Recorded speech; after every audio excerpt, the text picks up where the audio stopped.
বউ যদি কিস্তি তোলে বউকে আজকে নিষেধ করে দিবেন, যদি কিস্তি বন্ধ না করে বউ তালাক দিতে হবে। এ বউ হস্তিনী, এ বউ কি? এ হস্তিনী, একে রাখা যাবে না। হস্তিনী বউ সংসারের ক্ষতি করে। আল্লাহ রসুল বলেছেন সোম ফি সালাসা, ধ্বংস তিনটাতে আছে। ফিলমারাতে ও দারে অল ফারাসে, বইয়ে ক্ষতি আছে, বাড়িতে ক্ষতি আছে, আর ঘোড়াতে ক্ষতি আছে, ধ্বংস আছে। বইয়ে ধ্বংস কি? ছেলে মেয়ে হয় না, বন্ধা। বইয়ে ধ্বংস কি?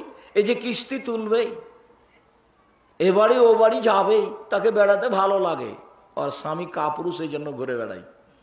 বলতে পারেন না দাঁত খুলে দেবো একবারে, হিসাব বলা। আল্লাহ নবী বলছেন ইয়া মাশারা সাবাব, ও যুবক দল, মানিস্তা তো মিনকুমুল বাত ফালিয়াতা জাওয়াজ, তোমরা যারা বউ লালন পালন করতে পারবা তারা বিবাহ করো। বউ লালন পালন